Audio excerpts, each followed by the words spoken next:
اے رسول اعظم صلی اللہ تعالی علیہ وسلم کے دیوانوں، حضور کی امت کی فکر بہت بڑا سرمایہ ہے، بہت بڑی دولت ہے۔ یہ جسے نصیب ہو جائے آپ یہ سمجھ لیجئے گا کہ اسے بہت بڑی دولت نصیب ہو گئی۔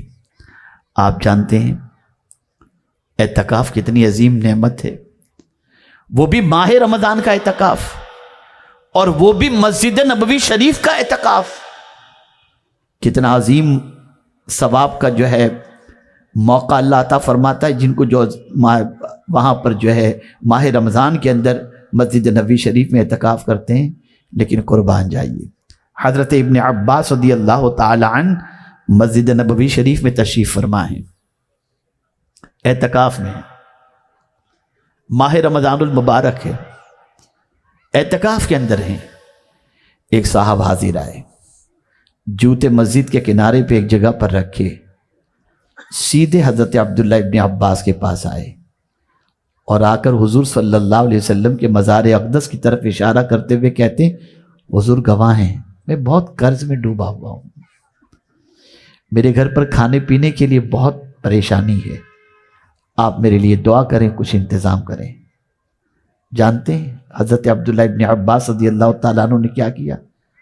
اس کی بات سننے کے بعد فوراً اٹھے اور ان کے جوتے یا چپل جو کچھ بھی وہاں کنارے پر پڑے تھے اسے اٹھایا اور مسجد نبوی شریف سے باہر نکلنے لگے۔ وہ شخص کہتا ہے حضور ماہ رمضان کا اعتکاف ہے، مسجد سے باہر بغیر عذر شرعی کے نکلنے پر اعتکاف ٹوٹ جائے گا اور آپ مسجد سے باہر نکل رہے ہیں۔ اب سنیے کیا انہوں نے جواب دیا، غور سے سنو۔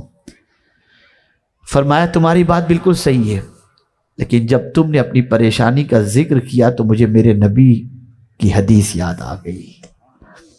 میرے آقا صلی اللہ علیہ وسلم فرماتے ہیں جو شخص میری امت کی پریشانی کو دور کرنے کے لیے چند قدم چلا اسے میری مسجد میں 2 مہینے کے اعتکاف سے زیادہ ثواب اللہ عطا فرماتا ہے۔ سبحان اللہ سبحان اللہ سبحان اللہ۔ یہ جذبہ تھا، یہ کیفیت تھی، تب جا کر امت کے اندر اتحاد تھا، تب جا کر امت بکھری ہوئی نہیں تھی۔ آپ ذرا سوچو، خدا کی قسم اعلی حضرت کی عظمت پر قربان جائیے، ان کی عظمتوں کو لاکھوں سلام پیش کیجئے کہ فکر امت کے حوالے سے کتنی پیاری بات کرتے ہیں۔ ایک میرا ہی رحمت پہ دعویٰ نہیں، ایک میرا ہی رحمت پہ دعویٰ نہیں، شاہ کی ساری امت پہ لاکھوں سلام۔ حضور کی امت کا بھلا چاہو۔ بہت رسمی جلسے ہو چکے، بہت رسمی کانفرنسز ہو چکی، رسمی تو کیا کہوں گا، جس طریقے سے بھی جو بھی ہوتا ہے، جتنی دیر اللہ اور اس کے رسول کے ذکر پاک کی محفل میں آپ بیٹھے رہیں اور خطبہ جو کچھ اللہ اور اس کے رسول کے ارشادات پہنچاتے رہیں وہ سب بامقصد ہیں، ثواب کے لائق ہیں اپنی جگہ پر، لیکن اب سوچ بدلو، اب فکر بدلو۔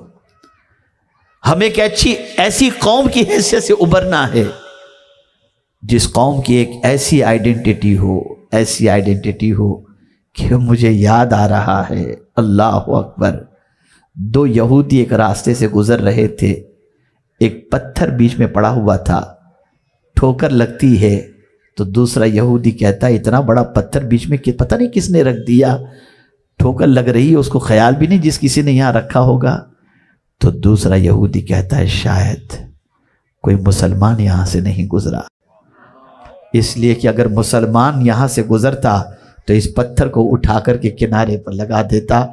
نبی کا دیوانہ تکلیف کی چیزوں کو ہٹایا کرتا ہے، رہنے نہیں دیتا۔ یہ ہماری پہچان تھی۔ ہم دنیا کے لیے نفع بخش تھے، ہم دنیا کو فائدہ پہنچانے والے تھے، ہم دنیا کی زندگی کے اندر انقلاب پیدا کرنے والے تھے۔ ہمارے حوالے سے پوری دنیا کا یہ تصور تھا مسلمان نقصان پہنچانے والا نہیں ہوتا، مسلمان نفع پہنچانے والا ہوتا ہے، اور یہ بھی حضور کی سنت ہے۔ کسی شخص کے بارے میں یہ جان لینا اور یقین کر لینا یہ بے ضرر ہے، یہ بھی حضور کی سنت ہے۔ دلیل کی روشنی میں عرض کروں، رسول اعظم صلی اللہ علیہ وسلم ایک درخت کے نیچے آرام فرمائیں، درخت پر رسول اعظم صلی اللہ علیہ وسلم نے اپنی تلوار لٹکا دی تھی۔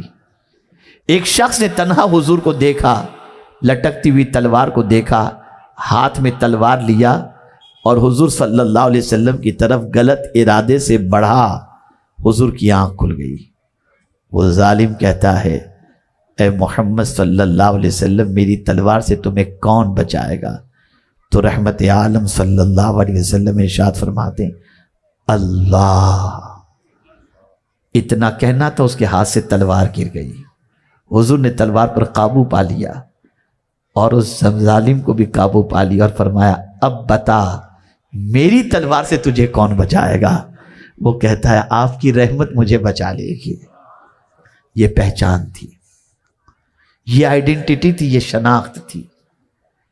اے رسول اعظم صلی اللہ علیہ وسلم کے دیوانوں، سوچ بدلو، فکر بدلو۔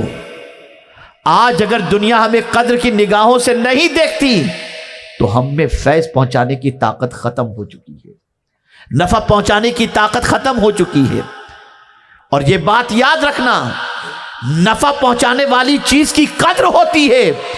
اور میرا یہ جملہ زندگی بھر محفوظ کر لینا، زمین پر بوجھ مت بنو، زمین پر لوگوں کی ضرورت بنو۔ بوجھ بنو گے تو اتار کر کوئی بھی پھینک دے گا، اور ضرورت بنو گے تو دنیا تمہیں اپنے سر پر اٹھا کر کے گھومتی بھی نظر آئے گی۔ ضرورت بنو۔ آج تو داماد سسرال والوں پر بوجھ بن گیا۔ ذرا سوچو، ایک عجیب سچویشن ہوتی جا رہی ہے، ایک عجیب حالات سے مسلمان گزر رہا ہے۔ پتہ نہیں ہماری فکروں کا دیوالیہ پن، یا ہماری فکروں کا افلاس، یا اگر میں تھوڑا سا آگے بڑھ کر کہوں تو ہماری فکروں کا جنازہ نکل چکا ہے۔ کہیں سے کوئی اسلامی فکر ہماری نظر نہیں آتی، کہیں سے نہیں۔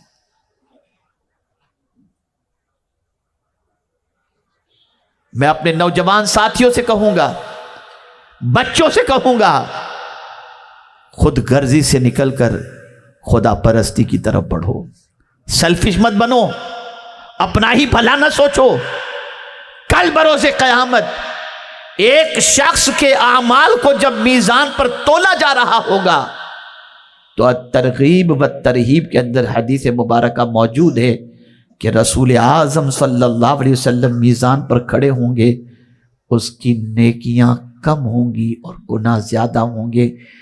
قریب ہوگا کہ فیصلہ ہو جائے گا کہ اس بندے کو جہنم میں ڈال دو، کہ آقا کریم صلی اللہ علیہ وسلم اس بندے کی سفارش اللہ کی بارگاہ میں کریں گے، مولا اس بندے کو بخش دے، اس لیے کہ زمین کے اوپر میرا ایک امتی پریشان تھا، یہی بندہ تھا جو میرے امتی کی پریشانی کے لیے دوڑ دھوپ کرتا تھا، اس نے زمین پر میری امت کی پریشانی دور کی۔ آج میں سفارش کرتا ہوں کہ تم مولا اس کی پریشانی کو دور فرما دے۔ پہچان تھی۔ آپ ذرا سوچو، ذرا غور کرو، ایمان کے شعبے میں سے یہ ہے کہ راستے سے تکلیف دہ چیز کو ہٹا دینا، عمل نہیں بتایا، ایمان میں اسے شامل فرمایا ہے۔ ہم کیا تھے، ہم کیا ہو گئے، پورا ڈھانچہ بدل گیا، پوری سوچ بدل گئی، پورا نظریہ بدل گیا، پورے حالات بدل گئے۔ ہمیں مکمل طور پر چینج ہونے کی ضرورت ہے، مکمل طور پر اپنے آپ کو بدلنے کی ضرورت ہے۔ اور ہمیں صرف انسانوں کے ساتھ اس نے سلوک نہیں، جانوروں سے بھی، اور اس کا بھی صلہ ہے۔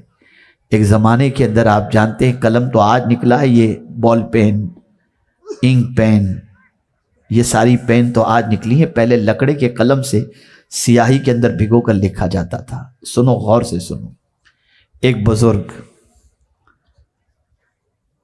سیاہی کے اندر قلم کو ڈبوتے ہیں، جیسے ہی اٹھاتے ہیں، نوکے قلم پر سیاہی تھی، ایک مکھی آتی ہے،